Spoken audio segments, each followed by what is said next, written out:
Et bonjour à tous et bienvenue sur la chaîne Livre Ésotérique Ancien. Nous voici aujourd'hui de retour pour la lecture de Elena Blavatsky, toujours Isis dévoilée sur le tome 1. Et nous allons reprendre aujourd'hui, nous allons démarrer le chapitre 8. Pour ceux qui arrivent un petit peu par hasard sur ce chapitre, donc je vous rappelle qu'il y a la playlist qui concerne ce livre en entier. Donc je vous recommande de revenir directement au premier chapitre, voire même à l'introduction, pour que vous ayez quand même l'intégralité du livre. Voilà, ceux qui arrivent en chemin, en tout cas les nouveaux abonnés, merci à vous pour votre soutien, bonjour à tous, j'espère que cette chaîne vous plaira et que vous allez trouver un contenu intéressant. Je voulais aussi faire une petite réponse à un auditeur, même si je l'ai eu plusieurs fois sur des mails, donc je voulais simplement vous le dire ici en direct. Une personne qui me demandait d'où je tirais un petit peu mes commentaires, donc je voulais simplement dire que c'est tout simplement une tradition familiale. Voilà, chez nous, l'ésotérisme, c'est au biberon, à la naissance, dans la marmite. Et c'est pas tout à fait un enseignement, on va dire, initiatique sur des données, on va dire, érudits ou du savoir qui a été écrit, même si j'ai eu quelques initiations plus tard par d'autres biais, c'est vraiment, on va dire, une tradition familiale concrète, plutôt d'expérienceurs. Et c'est pour ça qu'aujourd'hui, je trouve ça très intéressant de relire des choses plutôt écrites, et de traduire un petit peu mes pensées par rapport à mon vécu, mes expériences, sachant que, comme beaucoup, il y a eu cette période New Age aussi qui est passée par là, et je vois bien, j'évolue aussi dans un milieu comme celui-ci, comme certains de mes abonnés le savent déjà, et on voit bien cette phase un petit peu... Je dis la phase New Age, mais sans être dégradante, avec effectivement, on met des codes à tout, on essaye de tout regrouper, on essaye de trouver un côté intelligible finalement à tout ce qui se passe, à essayer de mettre plutôt une culture du savoir. Et je tiens absolument, moi, toujours à revenir sur plutôt une culture de la connaissance. Je pense que c'est essentiel aujourd'hui, plus que le savoir, c'est-à-dire pratiquer un peu plus. On peut jouer sur les mots, mais à la base, c'est ça. Et les enseignements sont tirés, en tout cas pour ma part, de ce vécu, de ces traditions morales, de ces traditions pratiques, aussi de famille, et bien sûr, il y a quelques bouquins, comme je vous dis, il y a quelques initiations un peu particulières, il y a des données aussi un petit peu plus lointaines, un peu plus, tout simplement. Je vais pas m'étaler sur ce point-là. Mais voilà, donc c'est pas du tout une recherche manuscrite, ni quelque chose où d'un coup ça m'a intéressé il y a 5 ans et j'ai lu tout ce que je pouvais dessus, ou une prise de conscience ou quoi que ce soit, pas du tout, c'est déjà là. Mais je pense qu'il n'y a pas de hiérarchie, il n'y a pas de mieux, il n'y a pas un tel qui est mieux que l'autre. Je pense vraiment que les données viennent au moment où on en a besoin, où on est prêt aussi à les accueillir pour certains, chacun son évolution, et je pense qu'on a tous d'une certaine façon nos vérités. La façon, il n'y a pas de créneau, il n'y a pas de plus avancé, tout arrive au moment où il le faut. Et chacun va avoir aussi une vérité qui va se concrétiser dans sa vie à un moment bien précis. Et ça, je voulais en parler, c'était important. Donc, chacun son style de connaissance. Et finalement, on voit bien que tout se regroupe. Et finalement, est-ce que le but, c'est pas de se retrouver soi-même ? Encore une fois, alors bien sûr, ça ressort un petit peu par rapport à des choses New Age, où non, tu es là pour évoluer, tu es là. Vous allez voir, de toute façon, moi avec Blavatsky, pour l'instant, ce que j'en sais, mais j'ai quand même lu certaines choses qui font que finalement, elle n'est pas tout à fait arrêtée, mais en ce qui concerne le karma, je suis pas tout à fait d'accord aujourd'hui, et ça me concerne, et je vous donnerai aussi mes éléments. Et effectivement, oui, il y a une fois où peut-être le fait de revenir sans mémoire, j'ai pu être... Mais ça, on en parlera plus tard. J'ai peut-être compris que peut-être ça valait la peine, mais c'est pas tout à fait certain. Et finalement, non, plus j'y réfléchis, non. Enfin, on va pas s'étaler là-dessus, mais promis, j'ai un auditeur qui attend la réponse à cette question. Quand ça se présentera, promis, je m'y mettrai. Allez, sans plus attendre, parce que j'ai encore beaucoup discuté. Bon, vous avez l'habitude avec moi en général, quand vous n'avez pas envie, vous passez 5 minutes après ou 4 minutes après, et c'est bon, tous les laïus sont partis. Allez, on y va, chapitre 8. Chapitre 8. Alors, vous savez, elle démarre toujours par des paragraphes, des citations, hein. Donc là, on va avoir 3 citations. Donc la première, alors, tasse, chant, c'est T-A-2-S-E, chant 14. Alors, normalement, oui, il y a le chat qui se lave. Alors aujourd'hui, on est un petit peu entouré. Il y a pas qu'un chat, là. Il y en a plusieurs. Mais normalement, ça devrait aller. Et j'ai mis pas mal de choses où normalement, il y aurait plus trop cet effet bouteille que j'avais un petit peu. Tasse, chant 14. Ne croyez point que mes merveilles magiques soient accomplies. Avec l'aide des anges, du Styx évoqué de l'enfer, elles sont l'effet de la perception des pouvoirs secrets. Dans la cellule intime de la nature, des herbes qui forment un rideau de leur verte tonnelle et des astres mouvants au-dessus des montagnes et des tours. Voilà, c'est écrit de cette façon comme des vers, mais finalement ça fait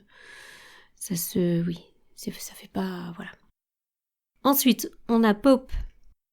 Mon cœur déteste à l'égal de l'enfer, celui qui pense une chose et en dit une autre.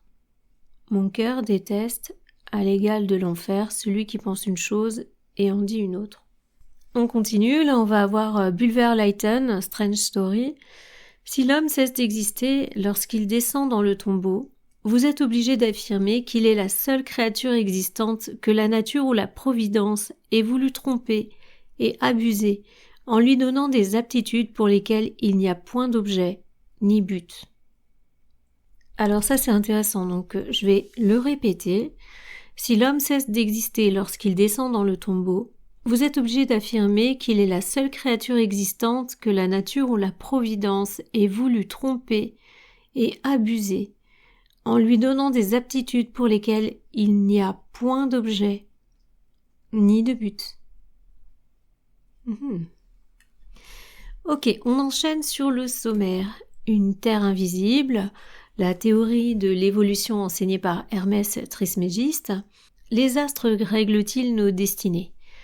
Étrange prophétie de Nostradamus, Chronos, Baal et Shiva sont identiques, vertu secrète des pierres précieuses, belle entourée de nuages, la chance mot vide de sens, le soleil n'est point incandescent, la lune exerce-t-elle une influence sur la végétation, la musique des sphères, problème d'un médecin, qu'est-ce qui cause les épidémies, fantôme sidéral de Lévi, rappel d'un aigle des nuages, les habitants du seuil, ce que l'homme a été, ce qu'il est, ce qu'il peut être, Dieu, l'esprit universel, le nirvana, la béatitude finale. La préface, alors là on commence la lecture, hein. La préface du dernier livre de Monsieur Richard Proctor sur l'astronomie, intitulé Our Place Among Infinities, contient ces extraordinaires paroles. C'était leur ignorance de la place de la Terre dans l'infinité de l'espace qui porta les anciens à considérer les corps célestes comme réglant favorablement ou défavorablement les destinées des hommes et des nations, et à dédier les jours par série de 7 aux 7 planètes de leur système astrologique. Dans cette phrase, M. Proctor formule 2 assertions distinctes. Premièrement, que les anciens ignorent la place de la Terre dans l'espace infini, et deuxièmement, qu'ils considéraient les corps célestes comme réglant favorablement ou non les destinées des hommes et des nations. Alors, elle nous met une petite annotation. Et vous voyez, ça, j'ai remarqué que dans certaines lectures d'intelligence artificielle, on n'a pas forcément les annotations. On les a quasiment pas d'ailleurs. Nous n'avons pas besoin de remonter bien loin pour nous assurer que beaucoup de grands hommes croyaient la même chose. Kepler, l'éminent astronome, admettait pleinement l'idée que les astres et tous les corps célestes, et même notre Terre, étaient doués d'âmes vivantes et pensantes. On continue dans le texte. Nous sommes certains qu'il y a au moins de bonnes raisons pour soupçonner que les anciens étaient au courant des notions du mouvement, de l'emplacement et des relations mutuelles des corps célestes. Le témoignage de Plutarque, du professeur Draper et de M. Jovette sont assez explicites à ce sujet. Mais nous voudrions demander à M. Proctor, comme il se fait, si les anciens étaient aussi ignorants de la loi de la naissance et de la mort des mondes, que dans les rares fragments que la main du temps a épargnés et qui nous sont parvenus, l'on trouve, bien que donnés dans un langage obscur, tant de renseignements qu'on a reconnus exacts à la suite des dernières découvertes de la science. Et commençant par la 10e page de l'ouvrage en question, M. Proctor nous esquisse une théorie de la formation de la Terre et des changements successifs par lesquels elle a passé avant de devenir habitable pour l'homme. Il peint avec les vives couleurs la condensation graduelle de la matière cosmique en sphéroïdes gazeux revêtus d'une coquille liquide non permanente. Leur condensation est la solidification définitive de la croûte extérieure. Il retrace le lent refroidissement de la masse, les résultats chimiques qui accompagnent l'action de l'intense chaleur de la matière terrestre primitive, la formation des terrains et leur distribution, les changements dans la constitution de l'atmosphère, l'apparition de la végétation et de la vie animale, et enfin l'avènement de l'homme. Or, reportons-nous aux plus anciennes écritures que nous ont léguées les Chaldéens. Le livre hermétique des nombres. Là, elle met une petite annotation assez longue. Nous n'avons pas connaissance qu'un exemplaire de cet antique ouvrage figure dans le catalogue d'aucune des bibliothèques d'Europe. Mais il fait partie des livres d'Hermès, et un grand nombre d'auteurs philosophiques de l'Antiquité et du Moyen Âge y font allusion ou en citent des passages.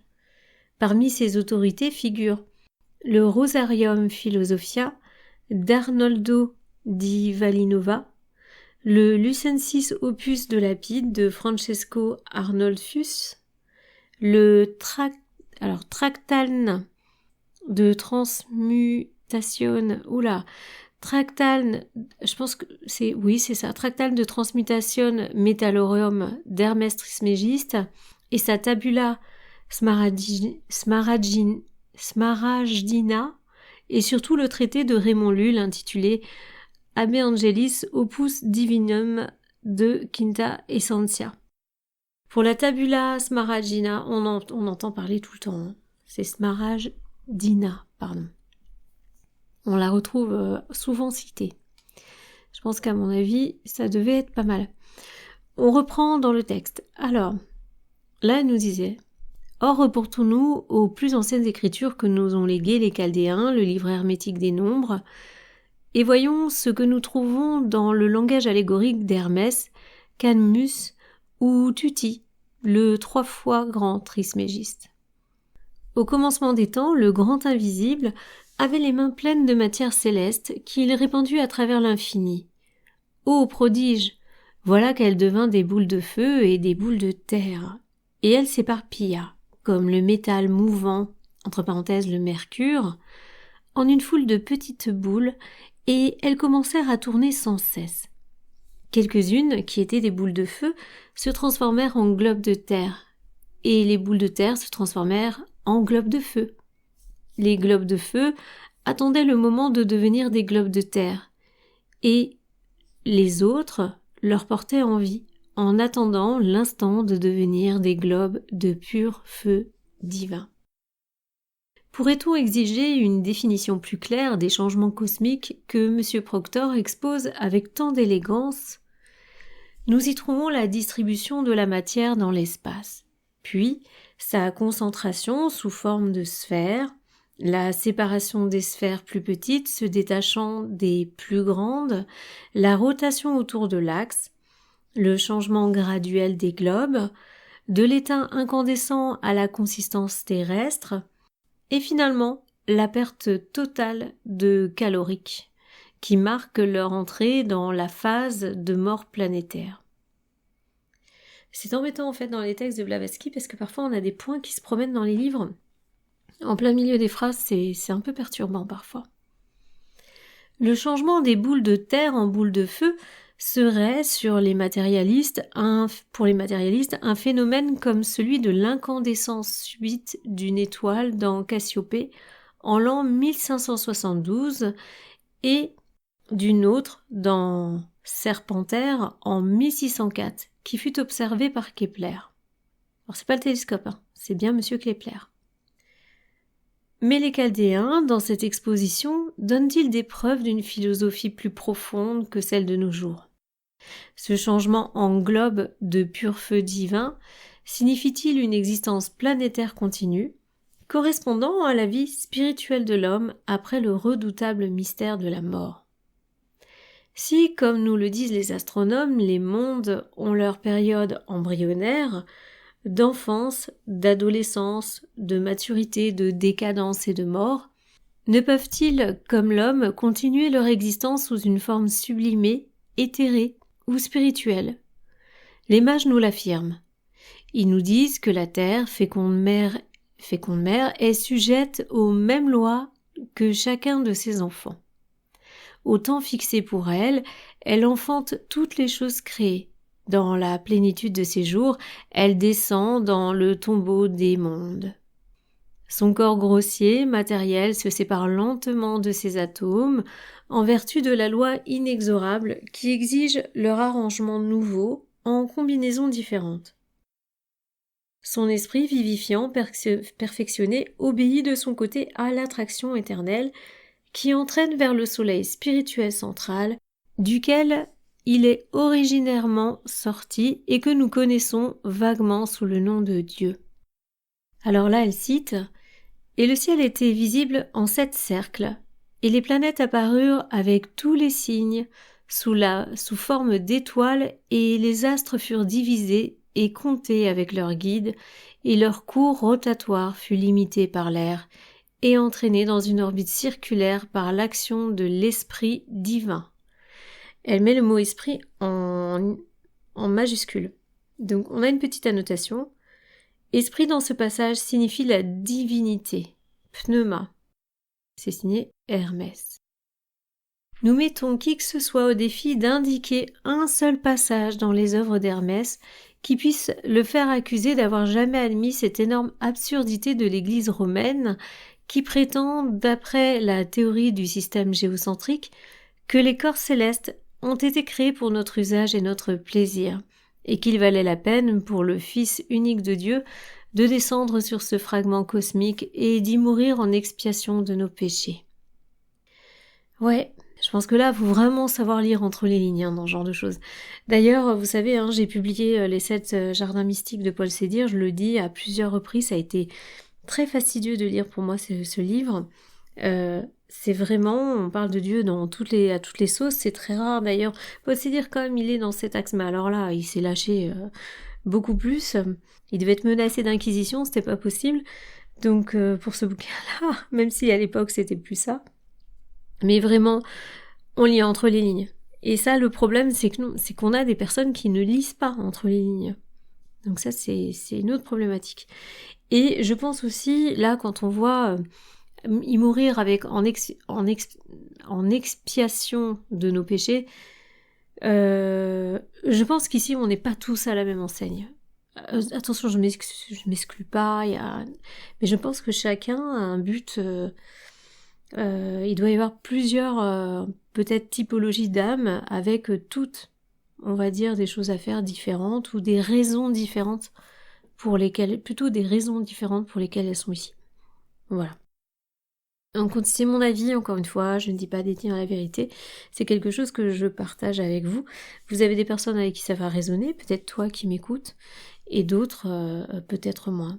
Mais le fait est qu'on est tous déjà différents, donc peut-être que dans le fond, il y a peut-être aussi des raisons pour lesquelles certaines âmes sont différentes en arrivant ici, viennent peut-être pas du même endroit, et peut-être pas pour les mêmes raisons. Voilà. On poursuit dans le livre. Monsieur Proctor nous parle d'une enveloppe non permanente de matière fluide enfermant un océan plastique visqueux, dans lequel se trouve un autre globe solide animé d'un mouvement de rotation. Ça, je vous renvoie aux images des planètes et des étoiles que certains ont pris, vous pouvez retrouver sur YouTube ou autre, ça dure depuis quelque temps déjà, donc même avant l'intelligence artificielle, des gens qui ont réussi à zoomer au maximum sur certaines étoiles, avec des capacités de matériel vraiment haut de gamme. Je parle pas de télescopes Je parle de matériel personnel qui sont, je sais plus quel appareil photo permet ça, et vous allez voir, mais c'est magnifique. On a des images d'étoiles avec des halos tout autour, des halos énergétiques avec des couleurs différentes, des vibrations différentes, c'est magnifique. On continue. Nous, de notre côté, pendant le livre Magia Academica d'Eugène Philalette, publié en 1650, nous trouvons à la page 12 cette citation de Trismégiste. Hermès affirme qu'au commencement, la terre était un marécage, une sorte de boue liquide faite d'eau congelée par l'incubation de la chaleur de l'esprit divin. Cum adductera tremula esset lucente sole compacta esto. Dans le même ouvrage, Philatète, parlant toujours dans son langage étrange et symbolique, dit « La terre est invisible. Sur mon âme, elle l'est. Et qui plus est. L'œil de l'homme n'a jamais vu la terre, et elle ne peut point être vue sans le secours de l'art. Rendre cet élément invisible est le plus grand secret de la magie. Quant à ce corps, féculent, grossier, sur lequel nous marchons, c'est un composé, c'est bien féculent.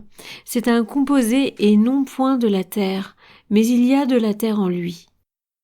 En un mot, tous les éléments sont visibles, sauf un, c'est-à-dire la terre, et lorsque tu auras atteint un degré de profession suffisant pour savoir pourquoi Dieu a placé la terre in abscondito, tu auras un excellent moyen pour connaître Dieu lui-même, et comment il est visible, et comment invisible. Là, on va avoir une très grande annotation, et elle est pas très lisible, on va essayer de faire au mieux. L'ignorance des anciens de la sphéricité de la Terre est affirmée sans aucune preuve. Quelle preuve avons-nous de ce fait ? Ce n'étaient pas les illettrés qui manifestaient cette ignorance. Même du temps de Pythagore, les païens enseignaient cette vérité. Plutarque l'attesta et Socrate est mort à cause d'elle. D'ailleurs, ainsi que nous l'avons déjà établi à plusieurs reprises, tout le savoir était confiné dans les sanctuaires des temples, d'où il se répandait fort rarement parmi les non-initiés. Si les sages et les prêtres de l'Antiquité la plus reculée n'avaient été au courant de cette vérité astronomique, comment se fait-il qu'ils représentaient Kneph l'esprit de la première heure avec un œuf placé sur ses lèvres, l'œuf symbolisant notre globe auquel il communique la vie au moyen de son souffle. De plus, si, vu la difficulté de consulter le livre des nombres chaldéens, nos critiques nous demandaient la citation des autres autorités, nous pourrions les renvoyer à Diogène Laërce, qui attribue à Manetho l'honneur d'avoir enseigné que la Terre avait la forme d'un globe. Le même auteur, citant très probablement le Compendium de philosophie naturelle, fait l'exposé suivant de la doctrine des Égyptiens. Le commencement est la matière. Alors là, j'ai toute une phrase en grec, enfin pas une phrase, mais j'ai plusieurs mots en grec, je vous les mets pas parce que de toute façon c'est à moitié effacé. Et après, juste après ces trois mots, je pense qu'il y a trois mots, elle met de laquelle sont sortis les quatre éléments. De laquelle sont sortis les quatre éléments. La véritable forme de Dieu est inconnue, mais le monde a eu un commencement et il est par conséquent périssable. La lune est éclipsée lorsqu'elle croise l'ombre de la terre, entre parenthèses Diog Laërce, point 10-11. D'ailleurs, Pythagore est reconnu comme ayant enseigné que la terre était ronde, qu'elle tournait aussi autour de son axe et qu'elle n'était qu'une planète comme n'importe quel autre corps céleste. Ça, c'est voir Fénelon, Vie des grands philosophes. Dans la plus récente des traductions de Platon, les dialogues de Platon par Jovette, l'auteur dans son introduction au Timée, nonobstant un doute malheureux né du mot, alors encore un mot que j'ai en grec mais qui est à moitié effacé, qui peut se traduire par tournant ou par compact, donc ce même mot, semble porter à croire que Platon était familier avec la notion de la rotation de la Terre. La doctrine de Platon est exposée dans la phrase suivante. La Terre qui est notre nourrice, compacte ou tournant, autour du pôle qui s'étend à tout l'univers. Si nous en croyons Proclus et Simplicius, Aristote avait donné à ce mot le sens de tournant ou faisant une révolution. Entre parenthèses, de Callot, et M. Jovette lui-même admet plus loin qu'Aristote attribuait à Platon la doctrine de la rotation de la Terre. Il eût été extraordinaire, pour ne pas dire plus, que Platon, grand admirateur de Pythagore, et qui, comme initié, devait connaître les doctrines les plus secrètes du grand sage de Samos, ait pu ignorer cette vérité astronomique élémentaire. Voilà. Là, vous avez vu, c'est une très très grosse annotation, donc maintenant on va reprendre dans le texte. Des centaines d'années avant que nos savants du XIXe siècle vinssent au monde, un sage de l'Orient s'exprimait comme suit en s'adressant à la divinité invisible. Là, elle cite « Car ta main toute-puissante qui fit le monde d'une matière informe ». Elle nous met en annotation « Wisdom of Salomon », chapitre 11 et alinéa 17. Il y a dans cette phrase plus de choses que nous voulons en indiquer, mais nous dirons que le secret qu'elle renferme vaut la peine d'être scruté. Peut-être dans cette matière informe, la terre pré-adamique, y a-t-il une puissance, avec laquelle, je pense que c'est madame, mais enfin c'est MM, point, je sais, pour moi c'est madame, mais non en fait, je sais mal l'exprimer, il faudra que je vérifie un moment. On va dire Tyndall et Huxley seraient bien aisés de faire connaissance. Alors, à nouveau une petite annotation. Ensuite, cette phrase prouve que, ça c'est l'annotation, ensuite cette phrase prouve que les anciens, aussi bien que nos fervents modernes, rejetaient la théorie de la création et soutenaient l'action ex nihilo nihil fil. Voilà. On reprend dans le texte. Mais pour descendre des universaux aux particuliers, de l'ancienne théorie de l'évolution planétaire à l'évolution de la vie animale et végétale, en tant qu'opposé à la théorie de la création spéciale, comment M. Proctor appellera-t-il le langage d'Hermès dans le passage suivant? Surtout s'il n'y voit pas l'exposé anticipé de la théorie moderne de l'évolution des espèces. Alors je m'excuse, en fait j'ai repris la vidéo, vous l'avez peut-être pas entendue, mais j'ai coupé, là j'ai repris, et aujourd'hui j'ai le nez un peu pris, parce que je fais souvent des petites allergies. Lorsque Dieu eut rempli ses puissantes mains de toutes les choses qui sont dans la nature et qui l'entourent, les fermant de nouveau, il dit « Reçois de moi, ô terre sacrée, qui est destinée à être la mère de tout, afin que tu n'aies besoin de rien. » Et alors, ouvrant ses mains, tel qu'il convient à un Dieu d'en avoir, il répandit sur elle tout ce qui était nécessaire pour la constitution des choses. Nous y voyons la matière primitive investie de la promesse et de la puissance de produire toute forme future de vie. Là, elle referme les guillemets et remet, comme dit Tyndall, et la terre déclarée prédestinée à être la mère de tout ce qui jaillira de son sein à l'avenir. Plus explicite encore est le langage de Marcus Antoninus dans son entretien avec lui-même. La nature de l'univers ne se complaît à rien, autant qu'à modifier les choses et à les présenter sous une autre forme. Son idée est de jouer un jeu et d'en commencer un autre. La matière est placée devant elle comme un morceau de cire et elle la pétrit et lui donne toutes sortes de formes et de figures. Maintenant, elle en fait un oiseau et ensuite de l'oiseau forme une bête et d'autres fois elle fait une fleur et puis une grenouille et elle est satisfaite de ses opérations magiques, comme les hommes le sont de leur propre fantaisie. Alors, petite annotation à nouveau, Eugenius Philalèthe, Magia Adamica. Avant qu'aucun de nos maîtres modernes ne songeât à l'évolution, les anciens nous apprenaient par Hermès que rien n'est brusque dans la nature, qu'elle ne procède pas par des bonds et par des sauts, que toutes ses œuvres sont le fruit d'une lente harmonie et qu'il n'y a rien de soudain, pas même la mort violente. le développement progressif et lent des formes persistantes était une doctrine professée par les illuminés Rose-Croix. Les traits mâtres, alors je pense que c'est les traits mâtres parce que c'est effacé, les traits mâtres montraient à Hermès le progrès mystérieux de leur œuvre avant de condescendre à se révéler elle-même aux alchimistes du Moyen-Âge. Or, dans le dialecte hermétique, ces trois mers sont le symbole de la lumière, la chaleur et l'électricité ou magnétisme, les deux dernières étant aussi convertibles que toutes les autres forces ou agents, qui ont une place assignée dans la moderne théorie de la corrélation des forces. Mais ça entre guillemets. Synesius fait mention de livres de pierre qu'il a trouvés dans le temple de Memphis, et sur lequel est gravée la sentence suivante. Une nature se complaît dans une autre, une nature en maîtrise une autre, une nature en dirige une autre, et ensemble, elles n'en font toutes qu'une seule. Le mouvement incessant inhérent à la matière est indiqué dans la sentence suivante d'Hermès. L'action est la vie de Phta. Et Orphée appelle la nature la mère qui fait beaucoup de choses, ou la mère ingénieuse, inventive, industrieuse.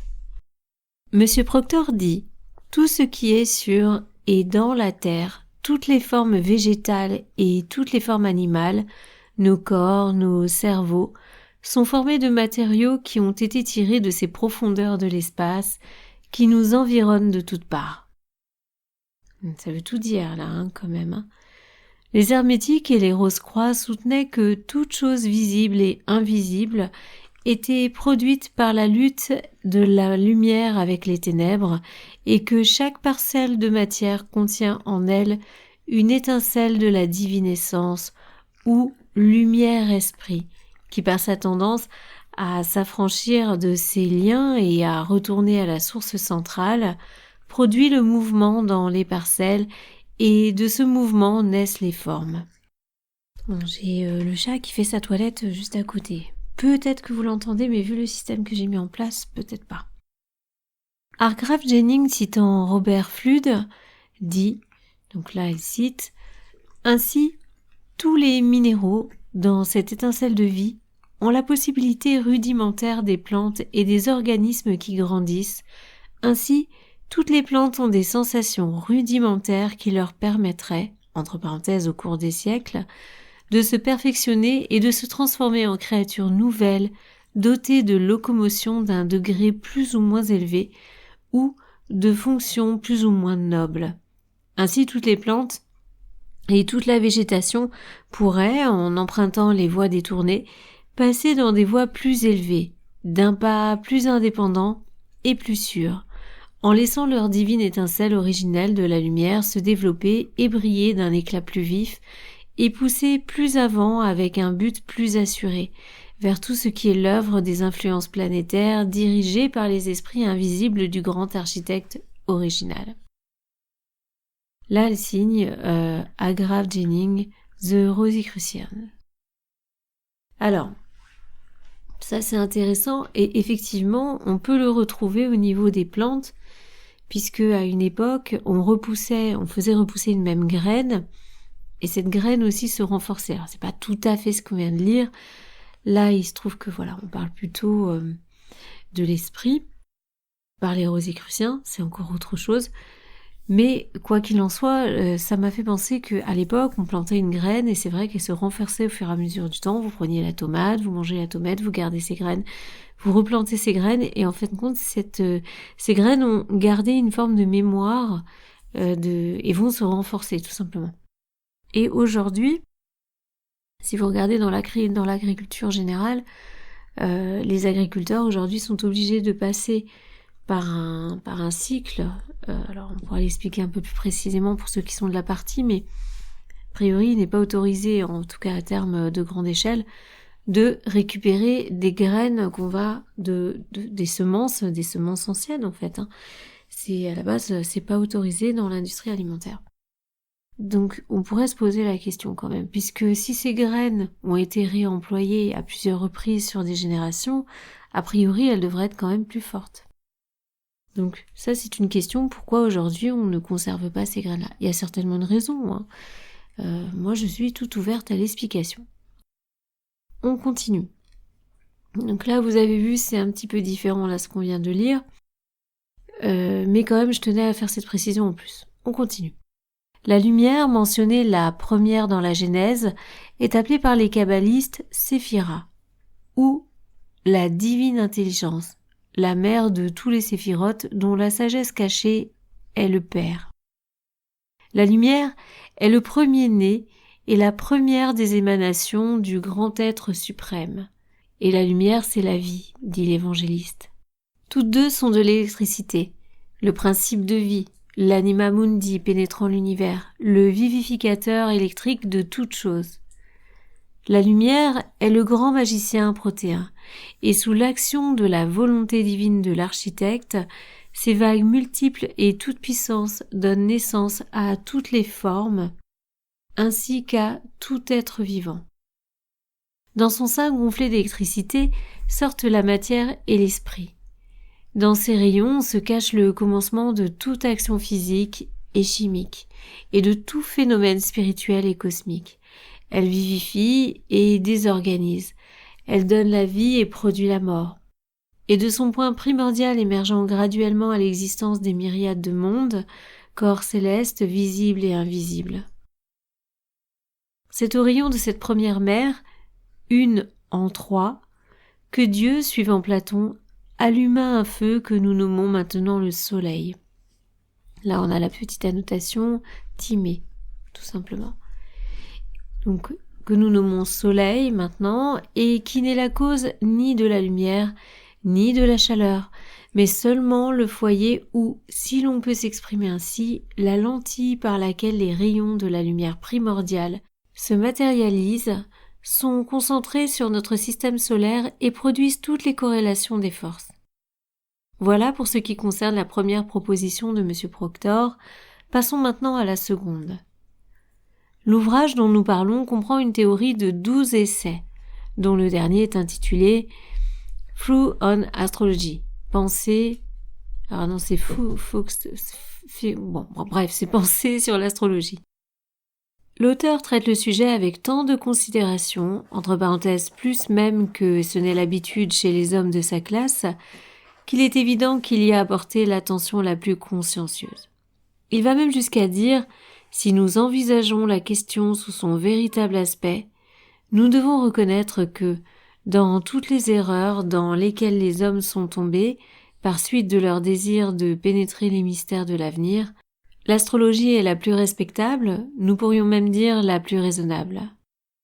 Il admet que les corps célestes règlent les destinées des hommes et des nations de la façon la moins équivoque, vu que, sans l'influence souveraine et bienfaisante du principal de ces globes, le Soleil, toute créature vivante sur la Terre périrait. Il admet aussi l'influence de la Lune et ne voit rien d'étrange à ce que les anciens, raisonnant par analogie, prétendissent que si 2 de ces corps célestes étaient si puissants en influence terrestre, il était naturel que les autres globes en mouvement, connus des anciens, devaient aussi posséder leurs pouvoirs spéciaux. Il y a une petite annotation, c'est ibidem, page 8, ça veut dire qu'elle en parle ailleurs.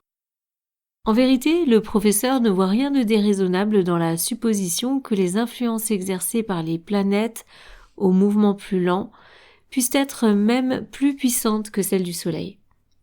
M. Proctor pense que le système de l'astrologie fut formé graduellement et peut-être expérimentalement. On a pu déduire des faits observés certaines influences, la destinée de tel ou tel chef ou roi, par exemple, ayant servi de guide aux astrologues dans leurs observations et les ayant conduits à assigner des influences particulières à tel ou tel aspect planétaire qui s'était présenté au moment de leur nativité. D'autres ont pu être inventées et avoir été ensuite généralement acceptées parce qu'elles étaient confirmées par quelques coïncidences curieuses. Un trait d'esprit peut toujours être placé à propos, même dans un traité scientifique, et le mot coïncidence est aisément applicable à tout ce que l'on ne veut pas accepter. Mais un sophisme n'est point un axiome. Encore moins est-il une démonstration mathématique, qui seule devrait servir de phare, au moins aux astronomes. L'astrologie est une science aussi infaillible que l'astronomie elle-même, à la condition toutefois que ses interprètes soient également infaillibles, et c'est cette condition sine qua non d'une réalisation si difficile qui a toujours été la pierre d'achoppement pour les deux. L'astrologie est l'astronomie exacte de ce que la psychologie est à la physiologie. Dans l'astrologie et dans la psychologie, on fait un pas en dehors du monde visible pour entrer dans le domaine de l'esprit transcendant. C'est la vieille lutte entre les écoles platoniciennes et aristoteliennes, alors c'est aristotélienne, et ce n'est pas dans notre siècle de scepticisme sadducéen que la première l'emportera sur son adversaire.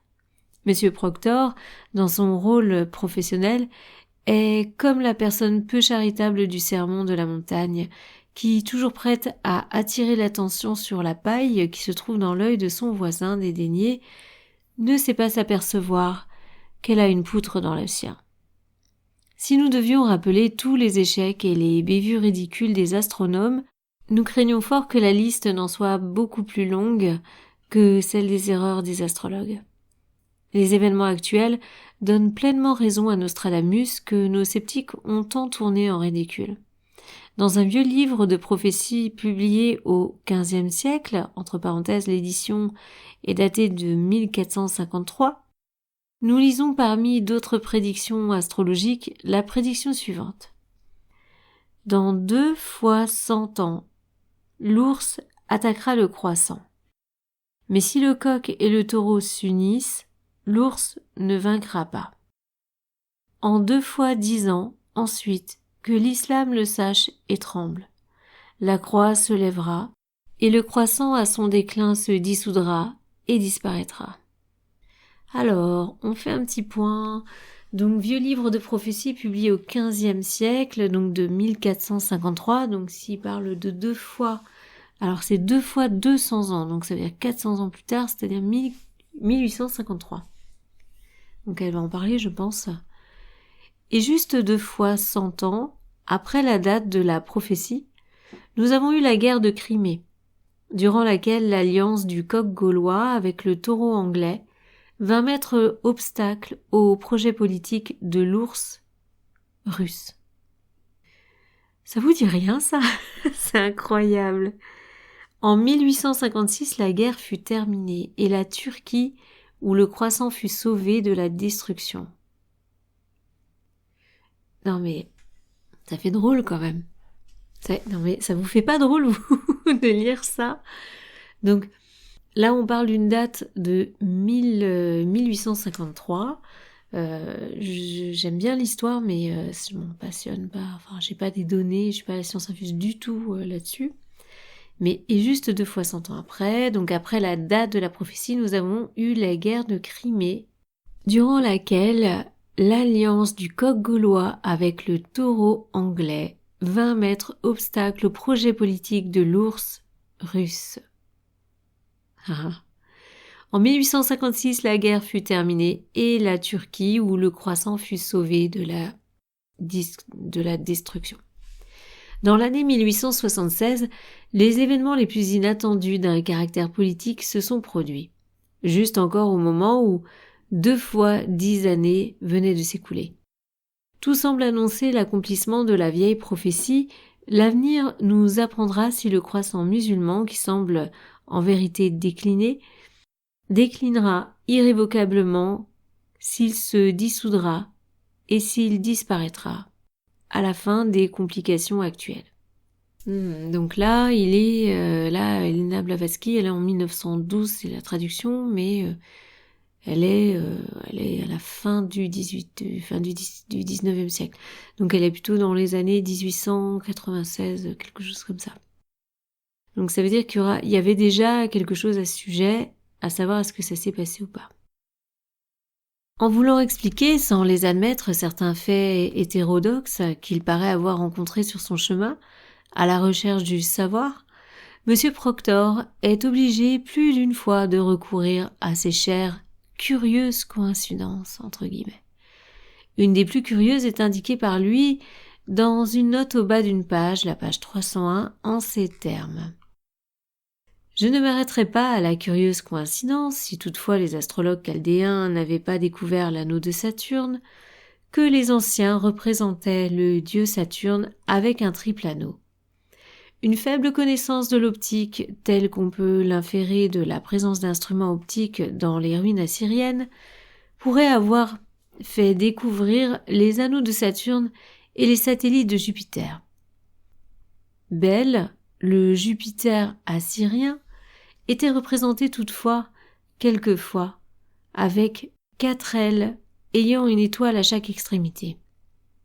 Mais, dit-il, il est possible que tout cela ne soit que de simples coïncidences. En somme, la théorie des coïncidences de M. Proctor suggère en définitive davantage l'idée du miracle que les faits eux-mêmes. Nos amis, les sceptiques, paraissent très friands de coïncidences. Nous avons dans le chapitre précédent donné assez de témoignages prouvant que les anciens doivent avoir eu des instruments d'optique aussi bons que les nôtres. Les instruments que possédait, alors c'est Nabuchodonosor ou Nabucodonosor, pardon pour la prononciation, était-il donc d'une si faible puissance et le savoir de ces astronomes tellement à dédaigner lorsque, suivant l'interprétation de Rawlinson des tuiles assyriennes, on voit le Birs Nemrod ou temple Borsippa, temple de Borsippa, ayant 7 étages symbolisant les cercles concentriques des 7 sphères, chacun construit avec des tuiles et des métaux correspondant à la couleur de la planète principale de la sphère qu'il représentait. Alors j'avais une question. Ça fait 2-3 fois qu'on parle des tuiles assyriennes. Je voulais savoir si c'était la même chose que les tuileries. Vous savez, ces manuels d'astrologie qu'on retrouve de temps en temps. Est-ce encore une coïncidence que ce fait d'avoir appliqué à chaque planète la couleur que nos dernières découvertes télescopiques ont démontré être la vraie? Oui, je vous l'accorde. Ça fait 3 fois que je relis la phrase en fait, et je l'ai découpée celle-ci. Je n'arrive pas à trouver une intonation correcte, mais j'ai l'impression qu'elle est écrite bizarrement. Est-ce également une coïncidence qui fait indiquer par Platon dans le Timaeus sa connaissance de l'indestructibilité de la matière, de la conversation, de l'énergie et de la corrélation des forces? Le dernier mot de la philosophie moderne, dit Jovette, est la continuité et le développement, mais pour Platon c'est le commencement et la base de la science. Bon là elle met les annotations, elle renvoie au livre, Jovette Timaeus, et ensuite vous avez Rawlinson, volume 7, page 32. L'élément radical des plus anciennes religions était essentiellement sabéistique, et nous soutenons que leurs mythes et allégories, une fois correctement et complètement interprétés, concordent parfaitement avec les notions astronomiques les plus exactes d'aujourd'hui. Nous dirons plus. Il n'y a pas de loi scientifique, soit de l'astronomie physique, soit de la géographie, qui ne se trouve dans les ingénieuses combinaisons de leurs fables. Ils ont fait des allégories des causes les plus importantes ainsi que des plus insignifiantes des mouvements célestes. La nature de chaque phénomène s'y trouve personnifiée. Et dans les biographies mythiques des dieux et des déesses de l'Olympe, un homme bien versé dans les derniers principes de la physique et de la chimie peut retrouver leurs causes, leur influence mutuelle et leurs relations représentées dans la conduite et les actes de ces capricieuses divinités. L'électricité atmosphérique, à son état neutre et latent, est symbolisée d'habitude par des demi-dieux et des déesses dont la sphère d'action est plus limitée à la Terre et qui, dans leur essor exceptionnel vers les régions plus élevées, déploient leur puissance électrique toujours dans la stricte proportion de l'accroissement de distance de la Terre. Les armes d'Hercule et de Thor n'étaient jamais plus terribles et plus mortelles que lorsque les dieux s'élevaient dans les nuages. Nous ne devons pas perdre de vue qu'avant l'époque où le Jupiter olympien fut anthropomorphisé par le génie de Phidias en Dieu tout-puissant, le Maximus, le dieu des dieux, est abandonné ainsi à l'adoration des multitudes dans la primitive et abstraite science du symbole. Il n'était que la personnification des attributs de l'ensemble des forces cosmiques. Le mythe était moins métaphysique et moins compliqué, mais bien plus véritablement éloquent comme expression de la philosophie naturelle. Zeus, l'élément masculin de la création, avec Chtonia ou Vesta, la terre, et Métis, la première des Océanides, entre parenthèses l'eau, principe féminin, était considéré, suivant Porphyre et Proclus, comme le Zun ek Zun, le chef des êtres vivants. Dans la théologie orphique, la plus ancienne de toutes, il représentait métaphysiquement parlant la potentia et l'actus, la cause non révélée, et le démiurge ou le créateur actif comme émanation de l'invisible puissance. Dans cette dernière capacité de démiurge, conjointement avec ses coopérateurs, nous trouvons en lui tous les agents les plus puissants de l'évolution cosmique, l'affinité chimique, l'électricité atmosphérique, l'attraction et la répulsion.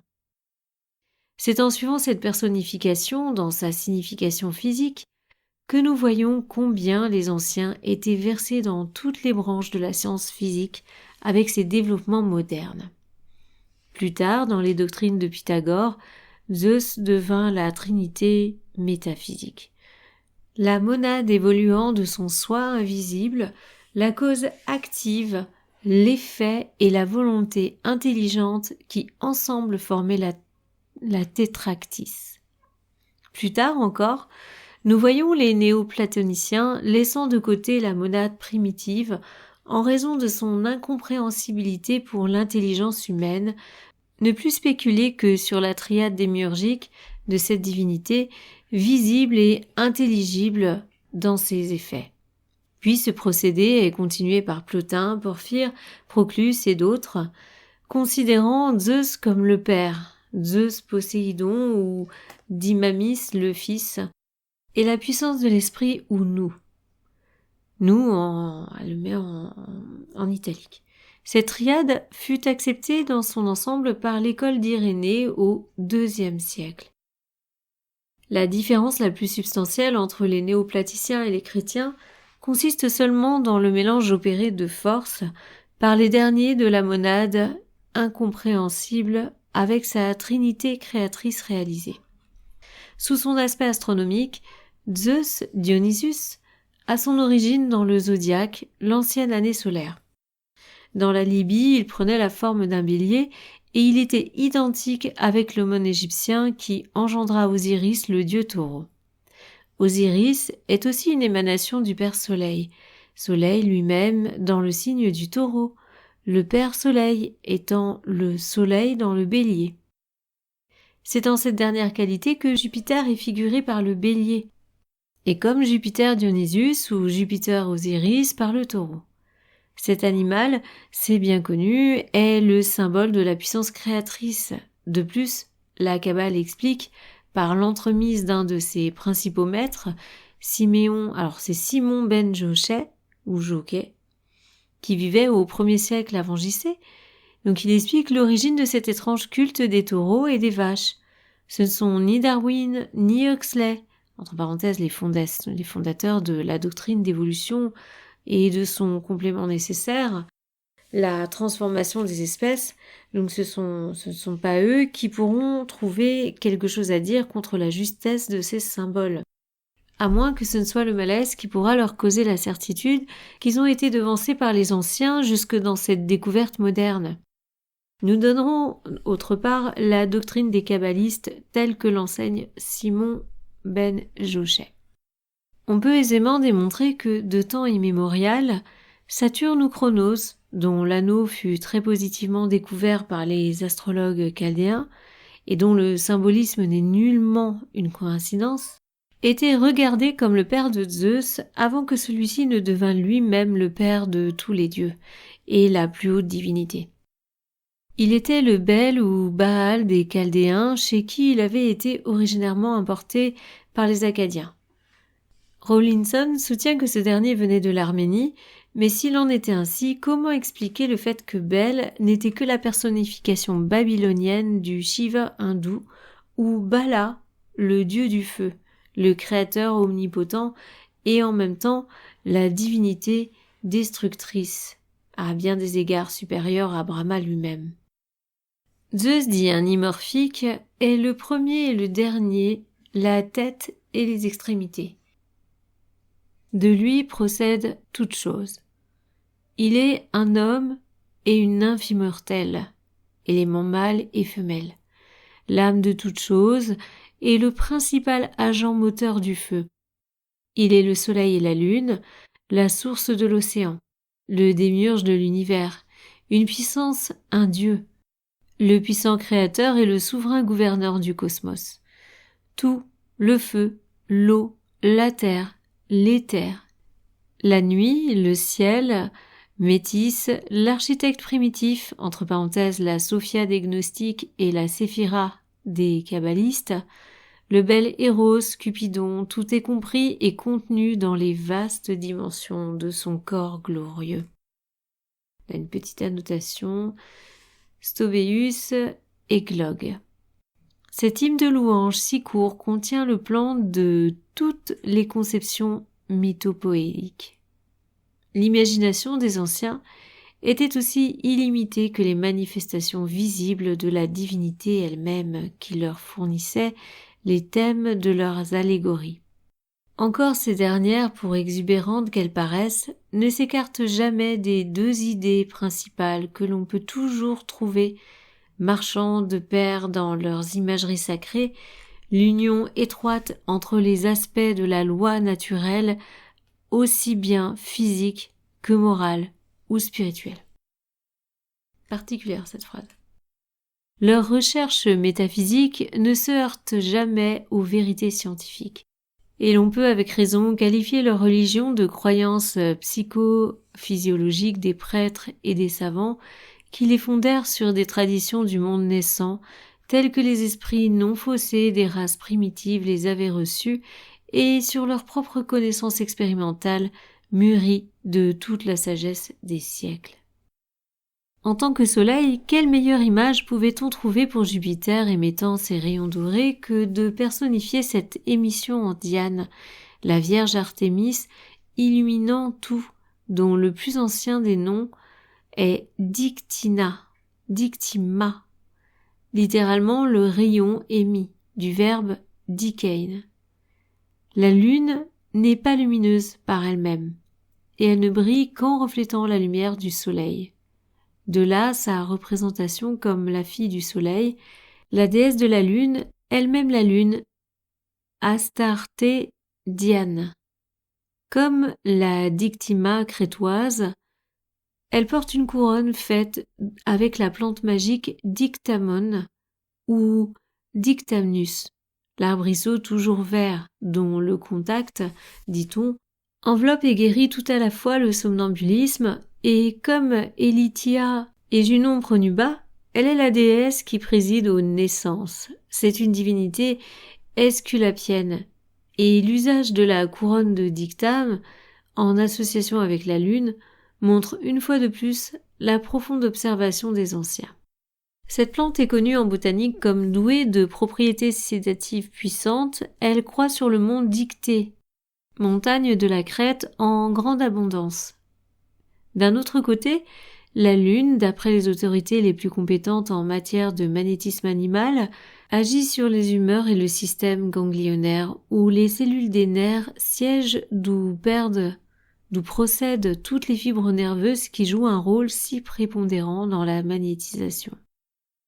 Pendant l'enfantement, les femmes crétoises étaient couvertes de cette plante et ses racines étaient administrées comme les plus propres à calmer les douleurs aiguës et à tempérer l'irritabilité si dangereuse dans cette période. Elles étaient placées, en outre, dans l'enceinte du temple consacré à ces déesses et autant que possible sous les rayons directs de la resplendissante fille de Jupiter, la brillante et chaude lune orientale. Voilà, sur cette partie on va s'arrêter là parce qu'après là ça va enchaîner sur les hindous et le bouddhisme directement et j'ai vraiment un très gros paragraphe, ce qui fait qu'on va peut-être faire beaucoup plus, c'est-à-dire 1h30 voire 2 heures. Donc là déjà c'est bien pour cette fois-ci. En tout cas, j'espère que ça vous a plu. Sur la prochaine partie, à mon avis, on sera sur la dernière, il me semble. C'est fort possible. C'est pas certain, mais il y a de grandes chances qu'on soit sur la dernière partie du livre et après on enchaînera sur le tome 2, bien évidemment. Voilà, j'espère que ça vous a plu et je vous dis à bientôt. Merci pour votre soutien, merci si vous êtes toujours là, merci pour votre écoute. En tout cas, pour ma part, je vous dis à bientôt sur la chaîne Livre Ésotérique Ancien avec de gros bisous. À bientôt.